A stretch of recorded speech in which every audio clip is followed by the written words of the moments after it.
on to the next session, I will pass it on to my colleague, Amit Arora.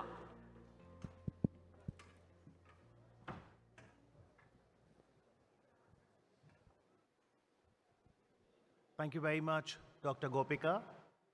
And thank you to Deepak sir, Amarjit sir, for telling us how we can be future ready. India is celebrating 75 years of independence, and the thought that we are going to make a century in 25 years from now excites us. So coming up next is a very exciting session. This session concerns us all as a human being, because all of us somewhere down the line want to be happy. Yes? But then, how do we get that happy state of mind? So the topic is happy state of a mind for a greener world. And we'll have a distinguished motivational speaker and a life coach, Dr. Gnanvatsal, join us in just a bit. But before I invite the distinguished guest, I have a special request to make. And we humbly request that you please accommodate this special request. Particularly those who are seated in the first 3 rows need to listen this more carefully. So I have your attention. Do I have the attention of the people sitting in the first 3 rows?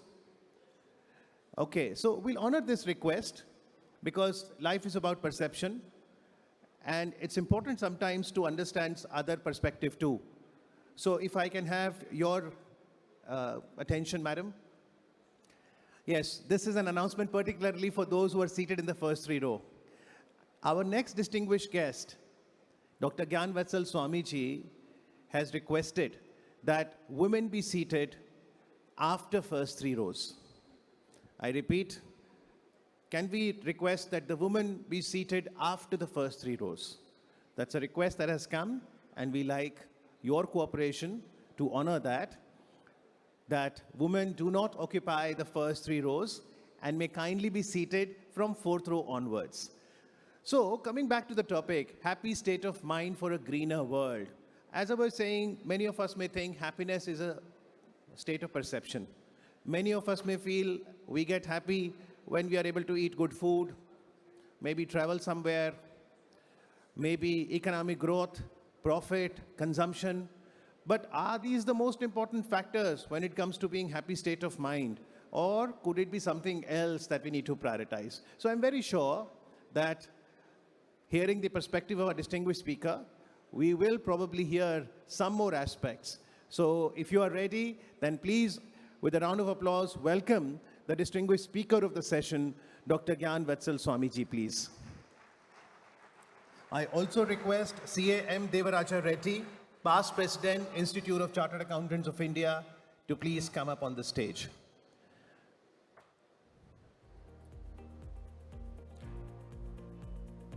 So the theme of the 21st edition of the World Congress of Accountants is building trust, enabling sustainability. But how about factoring in mindfulness when you talk about sustainability? How can mindfulness contribute to a sustainable world? Prime Minister Modi made a statement, if it is not sustainable, it is not development. Similarly, I think we'll all agree, if it is not joyful, it is not learning. So how can we get organizations to be more joyful? How can we joyfully work as a team? Please welcome Dr. Gnanvatsal Swami, renowned life coach and a motivational speaker. I request Swamiji, kindly come up on the stage, please. We all are very eager to listen into you, your thoughts on how we can have a happy state of mind for a greener world. And we are also honored to have amongst us Chartered Accountant M. Devaraja Reddy, sir, past President with the Institute of Chartered Accountants of India.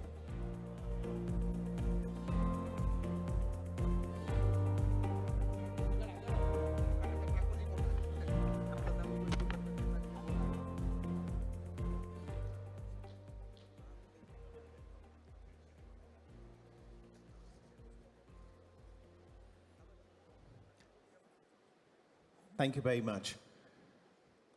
I now request CAM Devaraja Reddy, sir, past President ICAI, to share his address on the topic, Happy State of Mind for a Greener World. Sir.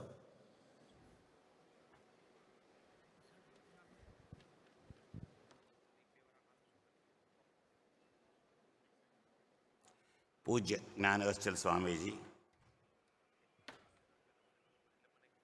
Honorable President Devashish Mishra, Vice President Aniket Talati, past presidents, council members, foreign delegates, and delegates all over the 5 regions, media, very good morning to all of you. The present topic, happy state of mind for greenery world. When we are happy, the world is going to be happy. Who can make us happy? It is we ourselves have to make. Materialistic things will not make us happy. When our state of mind is comfort, when our wants are less, then happiness will come. Friends, in Lord Krishna in Gita says, Sreyan Sadarmo Ganaha, Sadarma Nidanam Sreya, Paradharma Bhayavaha. The line which you have chosen, whatever difficult, dark, don't leave it, pursue, pursue. The day will come. The day what happens, that is happiness. This happiness comes unless until we satisfy ourselves. We have to reduce our wants. Since Swamiji is here, I don't want to take much of time. One thing I want to pass message in this World Congress, a forum. We are feeling that we are the highest knowledgeable people, we are highly ethical, we are happiest, and at the same time we should feel that we are answerable to the society. Entire society is having trust on us. That trust, how to make? This depends how we excel in our professional skills. At the same time, this excellence will come when our state of mind is happy. So this state of happy mind is a culmination of different factors, starting from our office boy, starting to highest order, everybody should be correct. For this, we should set an example. Sreyan Swadarmo Ginaha, Sadarma Nidanam Sreya, Paradharma Bhayavaha. The line whatever chosen, difficult, dark, pursue it, don't deviate. Same way Lord says, Yadyata charate tatta deve taro, ye sattanam mukurte lokastadan vartate. The elders, the noble, what they follow, down the line people follow. Once you are happy, down the line people will be happy. So that's why my suggestion and request everybody, it is in our hands how to become happy. And there is no happiness in materialistic world. You can purchase a bed, you cannot get a sleep. You can have a AC room, but you cannot comfort unless until you feel yourself in your state of mind. So in Telugu there is a saying, వినదగున్ ఎవ్వరు చెప్పిన వినినంతనే వేగపడక వివరింపదగున్ కనికెల్ల నిజము తెలిసిన మనుజుడు పో నీతిపరుడు మహిళో Sumathi. Whatever people say, don't listen, don't react immediately. Think twice, thrice, then you take a decision. If this happens, our state of mind becomes very happy. Not leaving much time between you and Swamiji. Now I leave to the Swamiji to present his discourse so that we'll all will be enlightened. Thank you.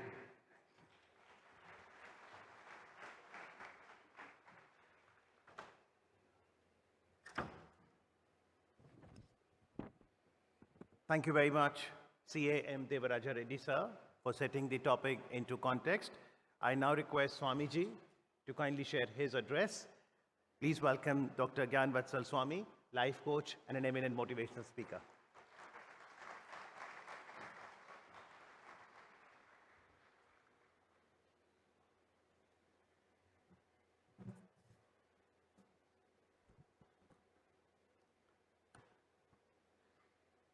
गुणातीतो अक्षरं ब्रह्म भगवान् पुरुषोत्तमः जनो जानन्निदं सत्यम् उच्यते भवबन्धनात्.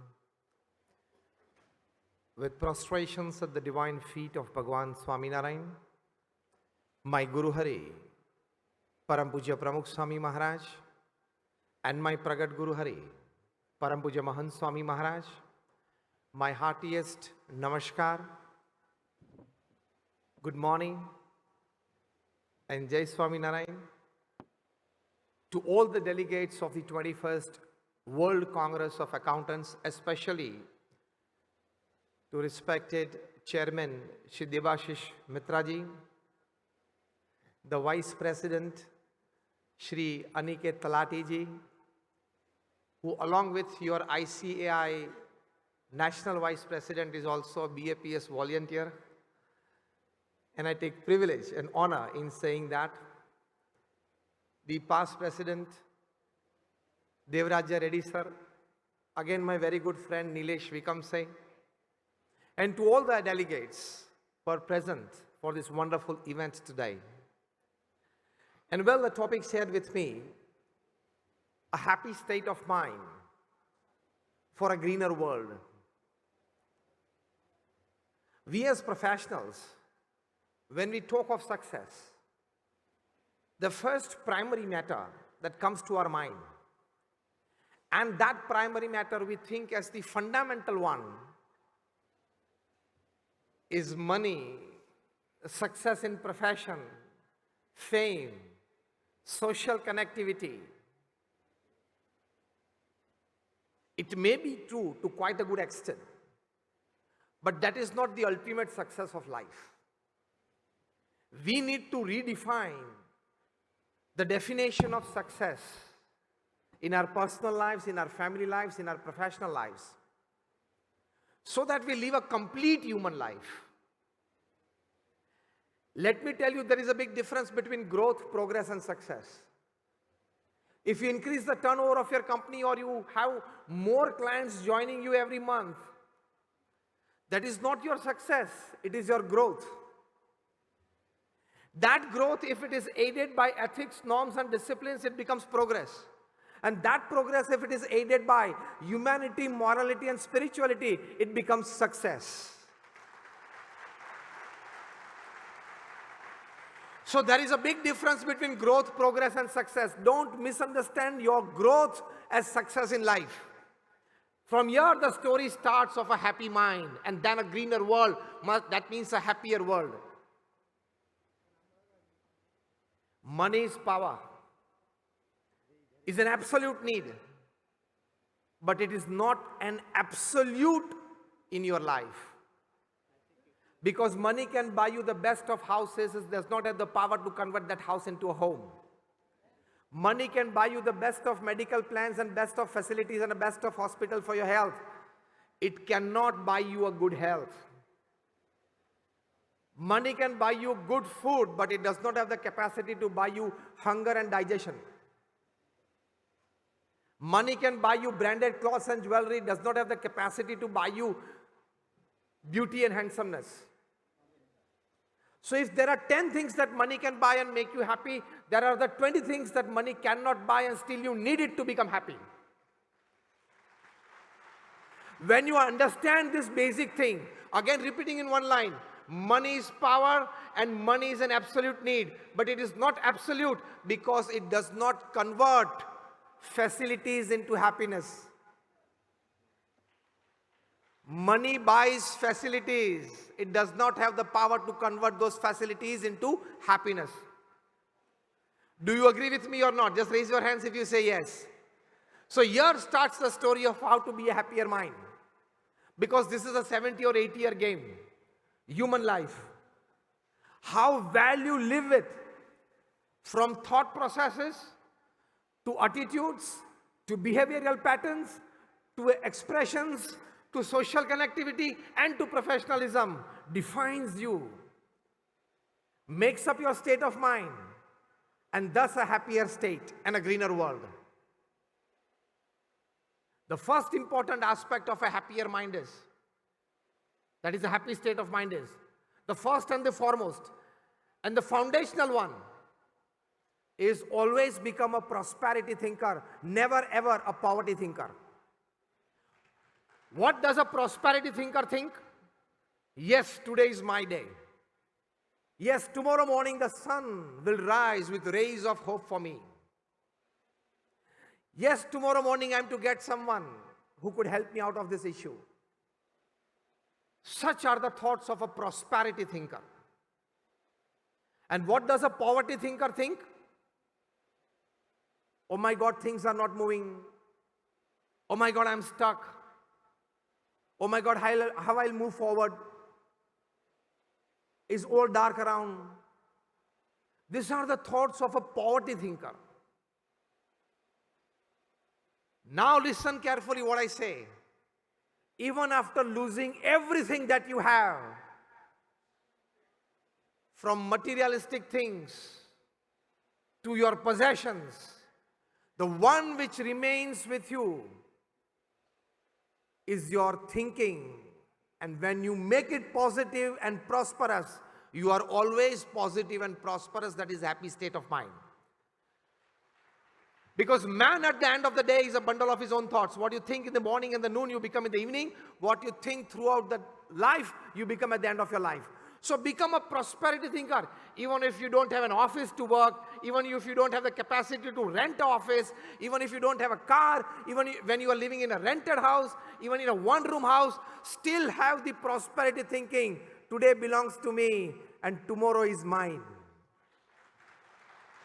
That is a happier state of mind. If life gives you 10 reasons to cry, nature has designed everybody's life in a way that it gives 25 reasons to smile at the same time. Choice is yours. Whether to pick up the reason to cry or whether to pick up the reason to smile. Choice is yours, but make a good choice so you stand a good chance for a great change in your life. And that is prosperity thinking.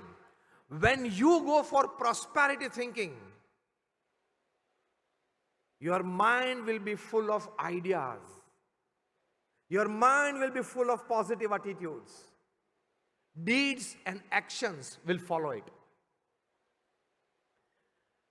As there are a number of droplets in the sea besides this city of Mumbai, as there are a number of oxygen atoms in air, there are a number of creative ideas around you. But that your antenna will pick the ideas around you only when you have a prosperous state of mind, that is a happy state of mind. If you remain in a state of dejection, depression, stress, tension, all the good ideas, all the prosperous thinking that is in and around you won't help you because you won't be able to catch it. And a prosperous mind catches it. Let me share you a wonderful incident. It was 2008 and two friends had come together in Paris for a dinner. One was from US, one was a local. They were meeting after like 6 months. They had a fine Saturday evening dinner, a long chat. After 1.5 hours, when they came back to the foyer, they found there was a long queue of people there. And they asked the receptionist that, ma'am, this queue for? And she said, see, the whole city of Paris is experiencing heavy snowfall. Traffic is jammed. It has slowed down in many streets. And we being the foot street, we are in the center of the foot street. So cabs are being hired from both the directions. Hardly they reach here. Those who had come by their own car, they have left. Those who have come by cab, this is the queue for that. Saying this, the receptionist lady, she said to these two gentlemen, sir, have you come by a cab? He said, yes. Sir, then please join the queue. They both joined the queue. The way in which the queue was moving, they felt that this is a 2.5 to 3 hour stranding. Now what to do? We may pick up our phones, maybe some WhatsApp messages, maybe some mails. And if at all nothing, you always have the green and the red button, YouTube, to pass your time. Maybe somebody takes a selfie with the long queue and puts on the media, posts there, oh my God, and he gets the emojis. These two young men, see what a prosperity thinker thinks. They pose two questions to their own self. First, can I help the situation? Second, is there money here? Prosperity thinking. Two questions when you are stranded in a queue. Can I help the situation? Second question, is there money here? And they decided to make a mobile app to hire cabs.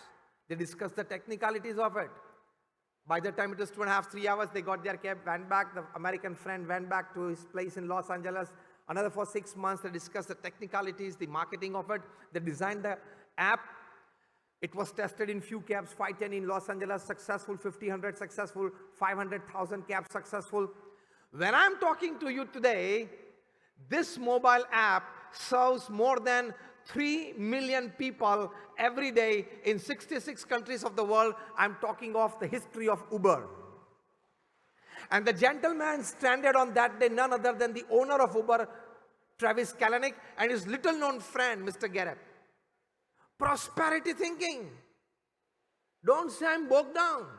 I'm out of mood. I can't do anything. I'm stranded. Still in a stranded position. If somebody can generate Uber, at least you can do some creative work. So become a prosperity thinker. That is your biggest asset. Again, I repeat the one line that I said about a couple of minutes back. Even after losing everything that you have in your life, still you are the master of one thing, and that is your thinking. Keep it prosperous. That is a happy state of mind. Second aspect, intense hard work with ethics is a happy state of mind. In whichever profession you are, wherever you are, whatever you are, if you don't work intense and with ethics for 8 hours a day, you don't have the right to sleep, drink, and eat food. Aniket, am I right? Debashish ji? We don't have the right to eat, drink, and sleep if we don't work intense and with ethics for 8 hours a day, in whichever profession you are. You all are chartered accountants. If you don't have work, pop up the work. I come from the BAPS Swaminarayan Sanstha, which is one of the largest organizations in the world, among the top 10 NGOs of the world. We have a permanent seat in the United Nations as an NGO. How many of you have been to Akshardham at Delhi or Gandhinagar? Just raise your hands. Almost all of you. I come from that organization. We run more than 1,300 hospitals, hostels, schools, colleges, Sanskar Kendras, community centers, mandirs, and Akshardhams in more than 30 countries of the world. And we as saints are directly involved in the management, in the administration, in the HR of all our institutes. What I'm doing now is my extra job, it's my hobby. We work 8 hours a day. Intense hard work is not just a human duty, is not just a human endeavor, it is a human dignity. Intense hard work is human dignity. I've read more than 500 biographies and autobiographies in my life. From Nelson Mandela to Mahatma Gandhi to Abraham Lincoln to Mahatma Gandhi to Pramukh Swami Maharaj to Sachin Tendulkar. Intense hard work was their morning mantra.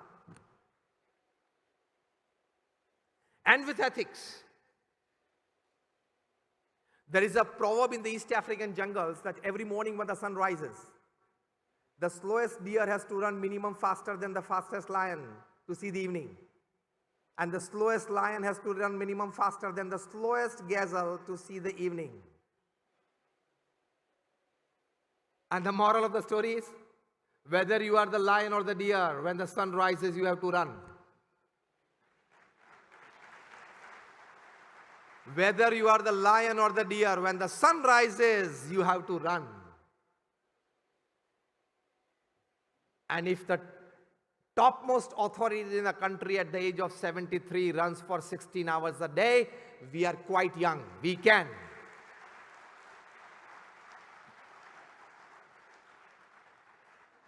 The BAPS Swaminarayan Sanstha that I'm coming from was put to this scale by Pramukh Swami Maharaj, whose centenary celebrations we are celebrating this year. Pramukh Swami Maharaj became the guru at the age of 51. I'm telling you what is intense hard work. Now for the next 1 minute, you just hear the statistics, because you people are people of statistics, people of numbers. So let me put forward numbers to you.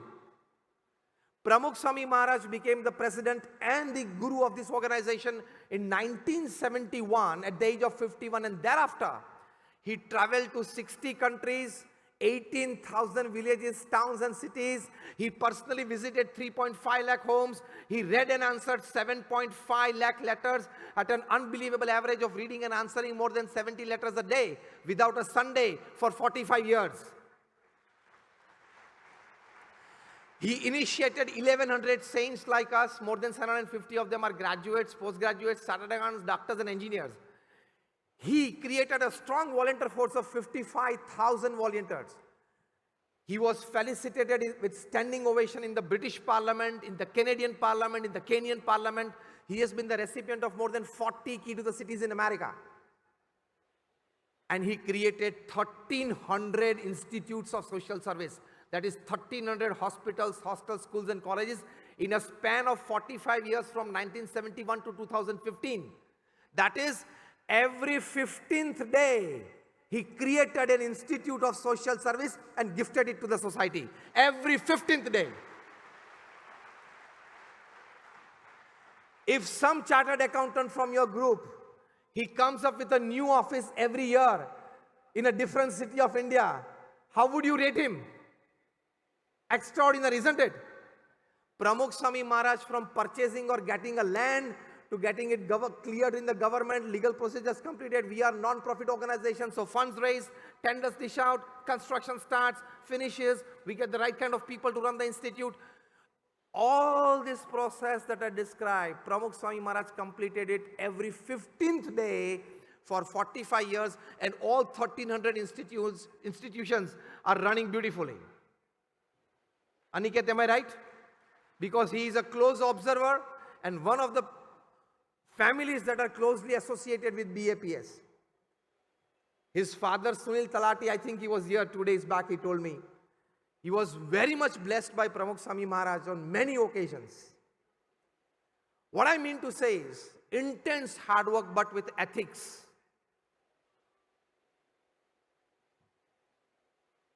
If you miss on ethics, you will miss on everything. Because when you miss on ethics, all your academics, all your talents, all your experiences, all your know-hows, all your platforms, all your back support systems will crash immediately. You can become zero from hero within seconds. Ethics has this power. My simple example, very simple one. Can you, or even a person who has done electrical engineering and is the chairman of the electricity board after 35 years of workmanship, put his finger inside the plug? Can he raise his collars in front of the club? See, I am the chairman of the Maharashtra Electricity Board. The entire distribution of electricity in the state of Maharashtra, I am the authority. This is the authority's finger. I am putting it inside the plug, okay? You take care of it because your distribution lies in my hands. What will happen to him? Chipak jayega, mar jayega. Ethics is like that. Electricity doesn't know your post, position and power. Ethics also doesn't know your post, position and power. Whoever you are, wherever you are, whatever you are, if you play with ethics, you are playing with fire, you are playing with water. Whoever played with the cricket ball to de-shape it, overshine or undershine it, had to leave cricket. Whoever played with the banks had to leave India and go to London, to the Caribbean islands. The London High Court has passed a judgment 4 or 5 days back, and one of them is being brought back. Tihar with wide open arms is ready to hug it. Whoever you are, wherever you are, even if you are the king of the skies, you have to fly out of India with a diplomat's passport. Even if you have become the Sahara of thousands of families, giving them homes, you can still lie Be-Sahara in Tihar for 4 years. Whoever you are, wherever you are, whatever you are, you can't play with ethics. You are senior most in your profession, yet you have to respect ethics. Am I right or wrong? Raise your hands if you say yes. So intense hard work with ethics is a happy state of mind and thus a greener world. Why? You remain 24/7, 365 by 80, that is 80 years of your life, in a happy state of mind. That is, I have not done anything wrong in my profession or personal life. That conviction, as a proverb goes, that the softest pillow to put your head and have a deep, beautiful sleep at night is a clear conscience. When you have done intense hard work with a clear conscience, that is with ethics, you are in a happy state of mind. You can stand in the midst of any crowd with your head held high. Yes, I have not done anything in my life, wrong in my life. That is a happy state of mind. So second important aspect of a happier state of mind is intense hard work with ethics. And once you're pledged by ethics, remain wedded to it. When I talk to professionals, I tell them you must marry twice. You must marry twice. Once you're married with your spouse, second marriage with ethics. Marry ethics.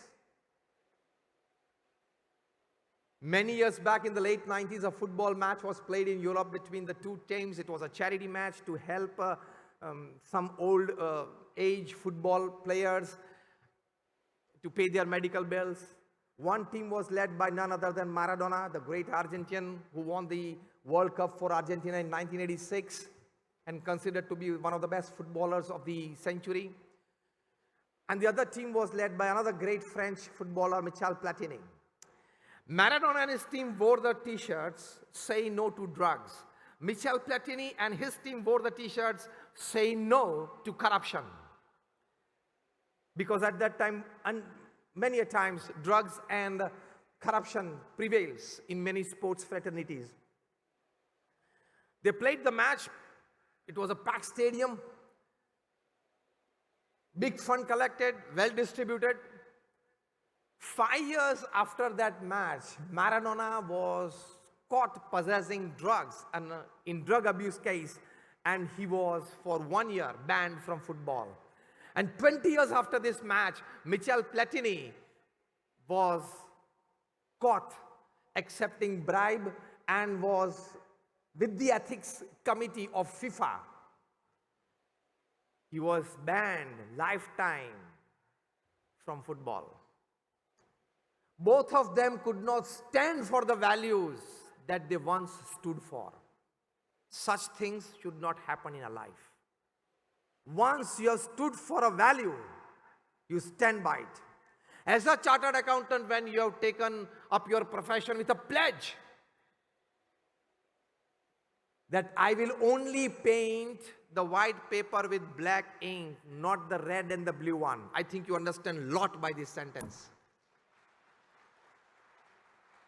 Then I will paint it with black only, not with red and blue.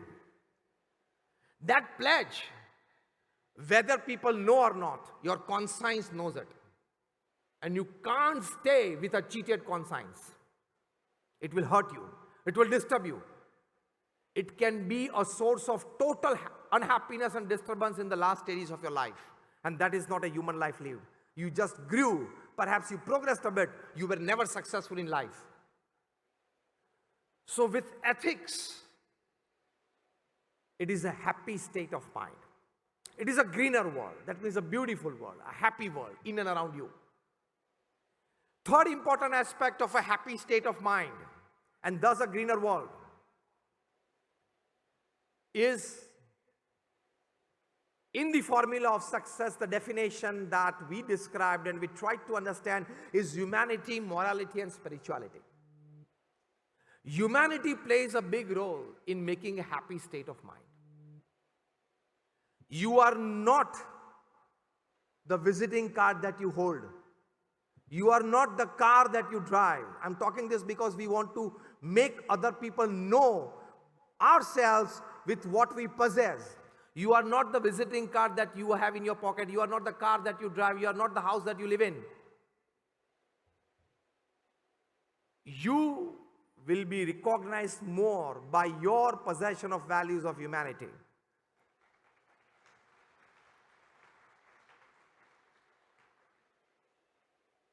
Human values at your profession, human values in your relationships, human values in each and every expression and attitudes of your life. I'm reminded of an incident that I read, an example that I read many years back in Reader's Digest.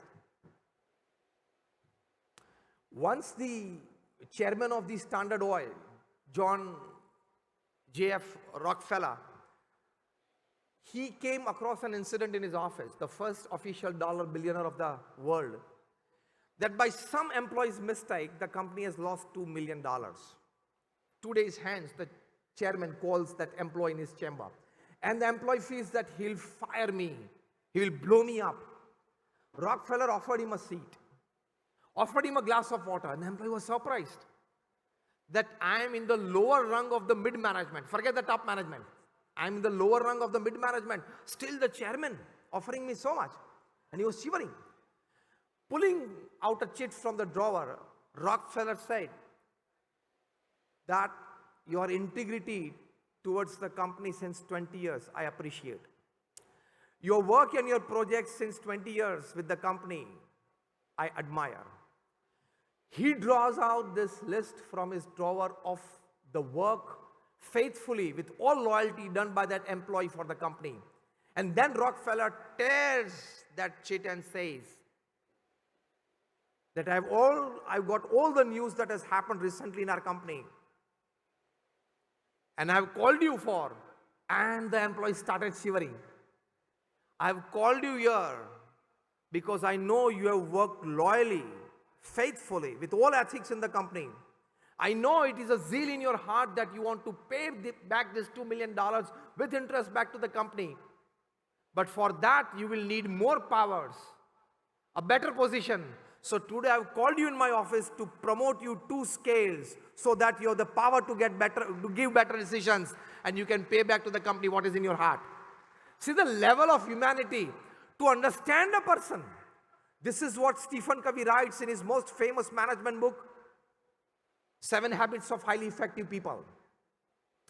He writes empathy. Empathy for people.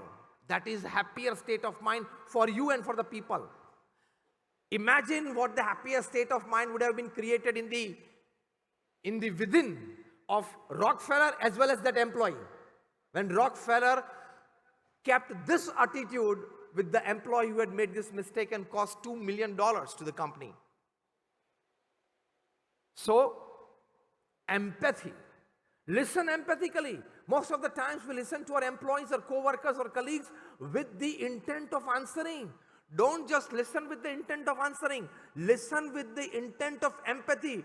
Try to understand him. Go beyond the words. And you create great relationships at the workplace and in the social circle. That is a happy state of mind and a greener world. Empathy for people.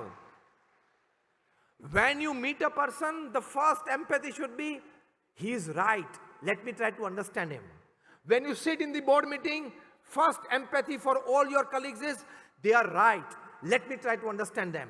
If you sit in a board meeting or a discussion, and if you keep the first attitude that I am right, he is wrong. If you go with that egoistic attitude, you will never grow. The company will never grow, and you will never ever be able to attain a happy state of mind.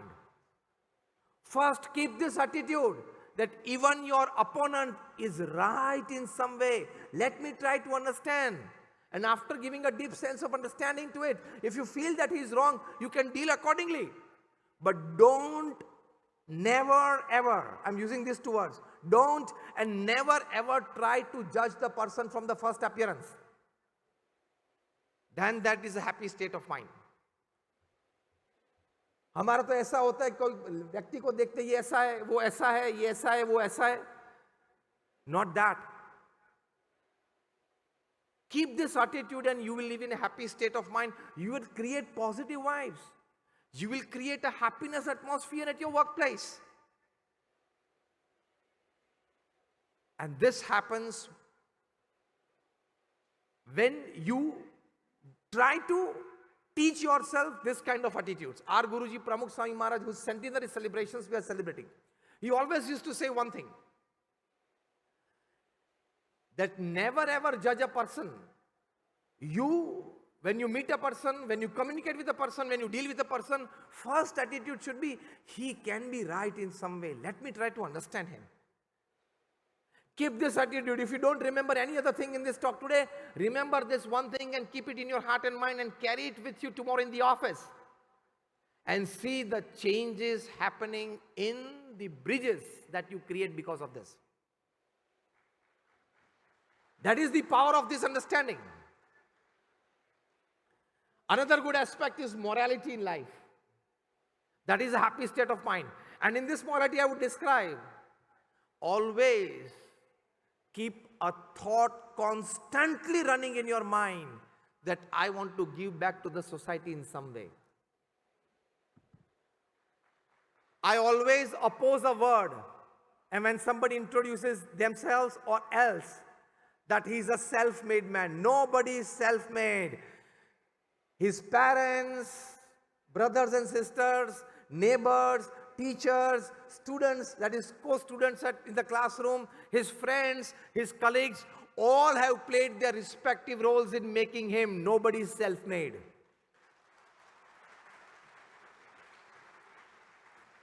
So we have a moral obligation of the society that we need to give back. And if you can't give back to the society after gaining a lot from the society, from your education, to your profession, to money, to hefty bank accounts, to luxurious houses and luxurious trips abroad, everything that you have gained from the society, if you can't give back in a right proportion, let me tell you, it is not a human life, it is a dog life, donkey life, and a cat life. It is an animal life. Just consuming from the society is animal life. Am I right or wrong? Only giving back makes you human. Be human. During the Corona times, I read a story in the Times of India that when the first lockdown was announced by the Honorable Prime Minister on like 24th of April 2020, when the migrant workers were walking back to their home states and hometowns, there was a long queue of people walking on the highway near the city of Madurai in Tamil Nadu. A girl studying in standard 9 saw this from her window and saw the little children of these migrant workers, without many having slippers in their foot. They didn't have enough food perhaps to carry, just few couple of belongings on their shoulders, and they are walking back. And the little girl, out of all that compassion, she ran and told her father. The little girl's name is Netra. Her father's name is C. Mohan. And she told her father that, Dad, you kept aside 5 lakh rupees. Her father was just an ordinary saloon owner. He used to cut hairs in a saloon. But he had reserved those 5 lakh rupees for her little girl because he wanted to send her in civil services, and the little girl also she was capable of that. So the father wanted that. So he had reserved those 5 lakhs in a fixed deposit.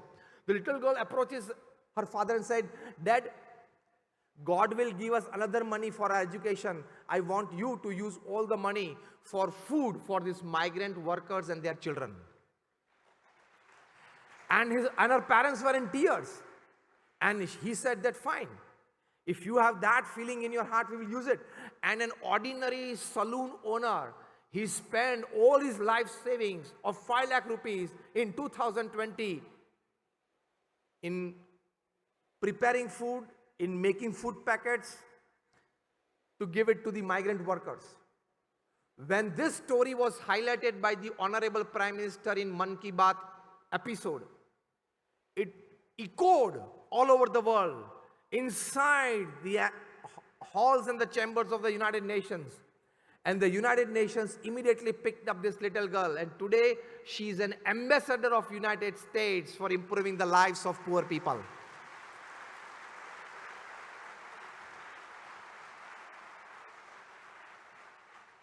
Giving back to society is my fundamental duty. I want all of you to repeat with me what I say word by word. This sentence: giving back to society is my fundamental duty.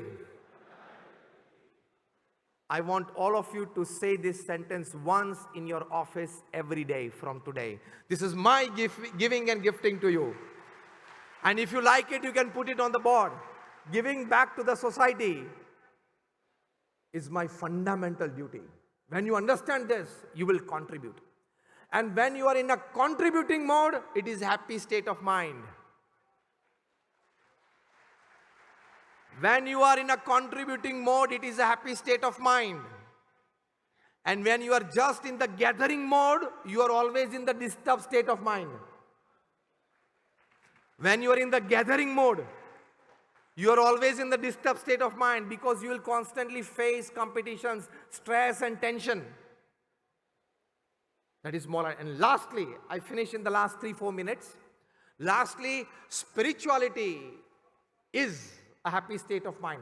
As humanity is a happy state of mind, as morality is a happy state of mind, that is giving back to the society, being in a contributing mode to the society is a happy state of mind.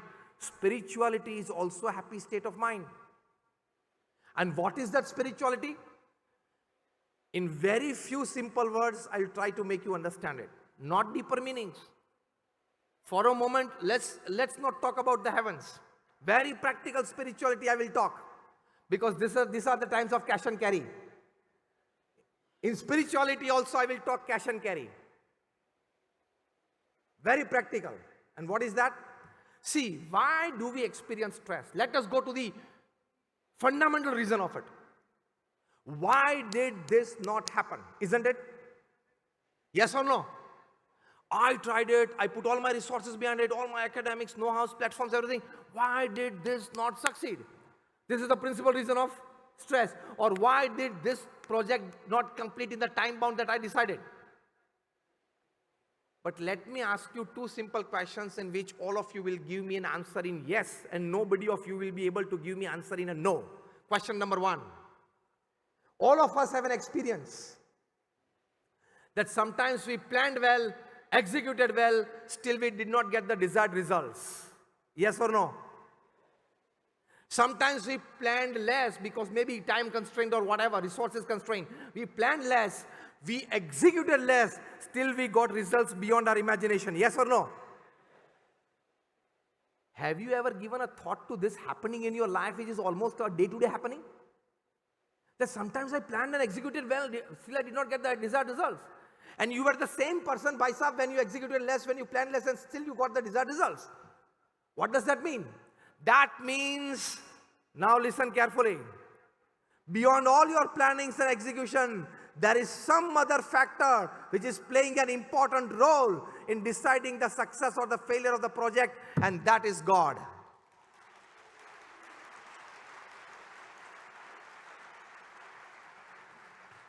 I now challenge and guarantee of all you professionals sitting here in thousands, make a to-do list of your work tomorrow, that today I want to finish this work.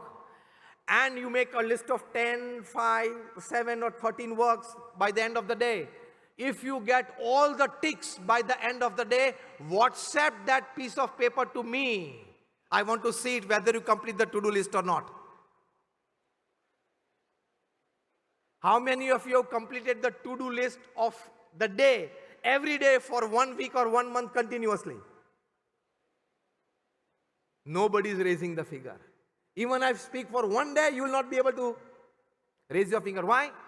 You decided 10 jobs of the day, but 3 or 4 jobs prop up, which was beyond your knowing, isn't it? That means there is a to-do list from the top as well.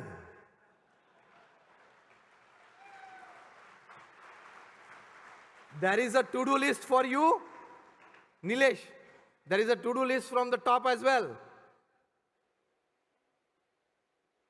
Debashish ji, am I right? There is a to-do list from the top as well. Accept it. Don't get disturbed. When something pops up beyond your to-do list, immediately remember God. Oh, He is here. Accept that happening in your life, and you will remain in a happy state of mind. And second thing is this: best planning and execution, lesser result. Lesser planning and lesser execution, better result. Other factor is working. Now listen this statement very carefully that I'm putting forward. If there are 10 reasons which can bring success to your project and work that are in your control, there are other 10 factors which can bring lesser success or even failures to your work and project which are not in your control. As simple as that. Teach this to your clients and tell them you will have to pay GST. You know there are two GSTs? There are two GSTs. First is goods and services tax, as you all know, because you are tax people. When you advise your clients to pay GST rightly, and when you help them pay GST rightly, another GST showers from the top on you and your client, and that GST is God saves tension. When you pay this GST, well, there is another GST from the top. God saves tension. When God saves tension, it is a happier state of mind, the topic that I'm talking of. When God saves your tension, but then you have to be GST right here on earth. So that is practical spirituality. That when you put that values into practice, that helps. And the last thing that I end with, in whichever form of God that you believe in, cultivate a habit of chanting the holy name for 5-10 minutes in the morning. Pramukh Swami Maharaj, the leader of such a huge organization. Today we are coming up with Akshardham campuses, as you have visited Delhi, in Abu Dhabi on 27 acres of land. In America, New Jersey on 265 acres.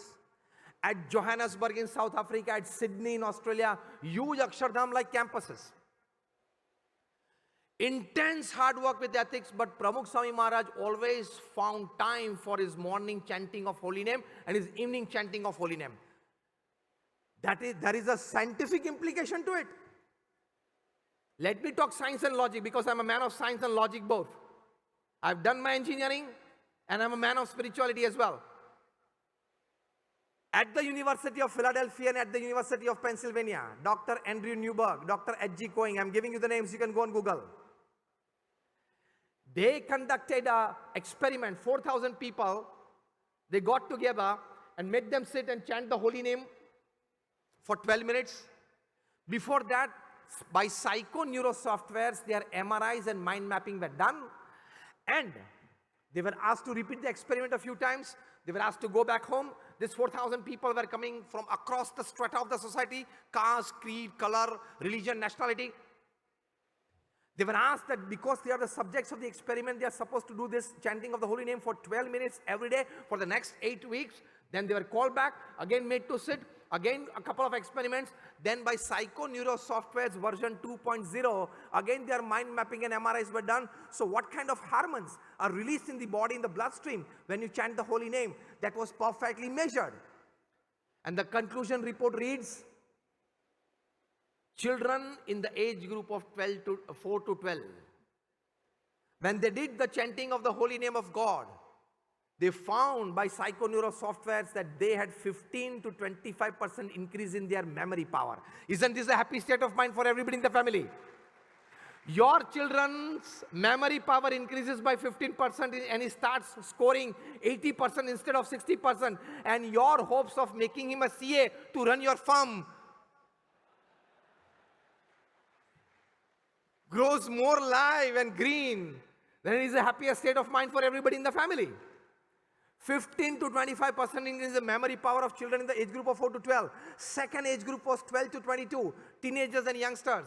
They had a remarkable 17 to 25% increase in their willpower and confidence. Teenagers and youngsters need more that. Willpower and confidence. If you lose on willpower, if you lose on confidence, you can face dire situations of getting cut into 35 parts. Willpower and confidence is needed. The third age group was 22 to 60. Mostly we are sitting here, isn't it? 22 to 60. And whatever the shocks of life that are to come in our life comes in this age group. 22 to 60. Psychoneurosoftware's version 2.0 at the University of Philadelphia, Dr. H.G. Cohen found out that this age group, when they chanted the holy name of God for like 12 minutes a day, they found that they had 20 to 25% increase in their buffer capacity. That is the capacity to absorb the shocks of life. This is an advantage, happier state of mind, because you have a better buffer capacity to absorb the shocks of life. And last, the age group from 60 to 80, old age and retired people, they had a remarkable 30 to 35% increase in the strength of their immune system. At the age of 70 and 80, your biggest asset and wealth is health. And when you have 30% increase in the strength of your immune system, that is a happier state of mind at that age.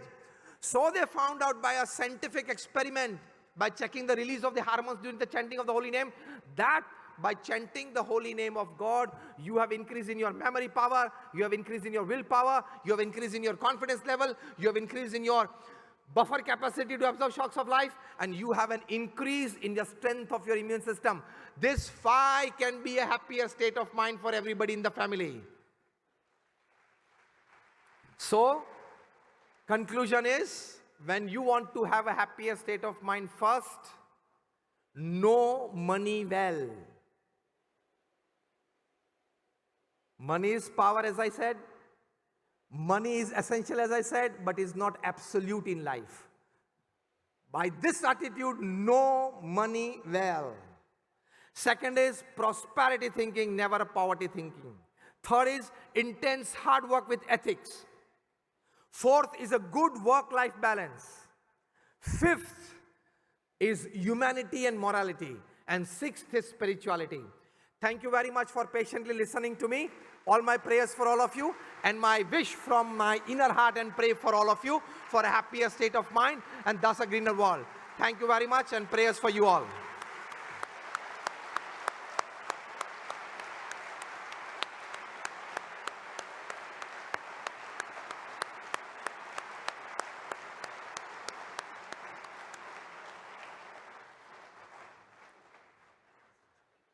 It is said that values create value. And thank you very much, Dr. Gnanvatsal Swami ji, for helping us understand the values of humanity, morality, and spirituality so that we can have a happy state of mind for greener world. I'd like to request CA Gyan Chandra Mishra ji, respected Central Council member, ICAI, to please come on stage and felicitate Dr. Gnanvatsal Swami.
Please join us here in Jasmine.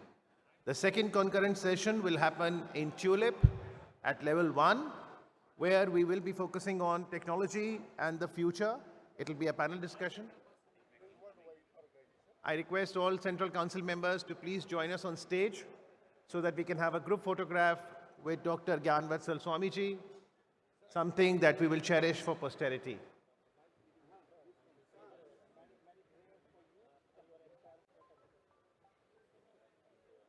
The third concurrent session delegates that you have as an option will happen in Orchid from 2 to 3. A very pertinent topic will be discussed, cyber security in financial services. And the fourth option is in ICAI auditorium, where that choice is only for the in-person delegates, professional and investment opportunities in Middle East and Africa. So those are the 4 choices post the luncheon session.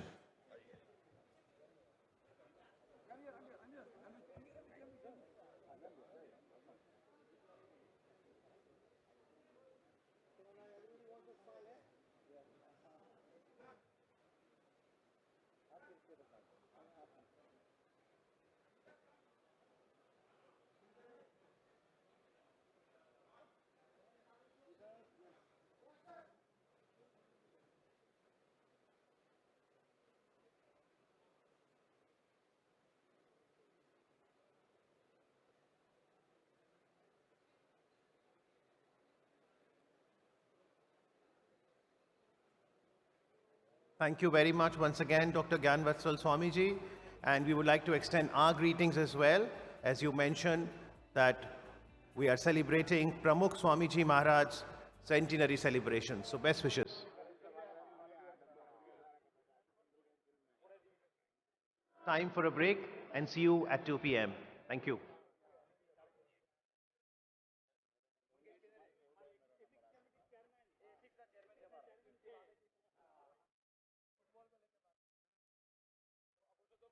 रोज मंदिर आवे